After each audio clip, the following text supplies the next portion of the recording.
Welcome to this video. I'm going to be showing you how to go live on Facebook and share your screen. So if you open up Facebook and then you tap that plus at the top and then tap on live.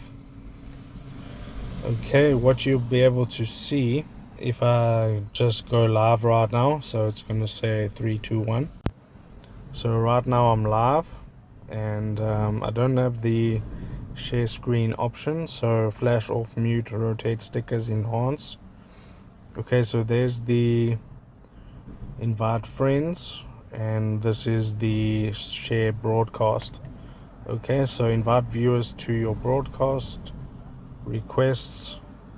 Okay, so I don't see it right here, but what you can do is do it from a desktop and you'll be able to basically share your screen with no problem and you'll be good to go. If this helped you out, drop a like on the video and subscribe to my channel.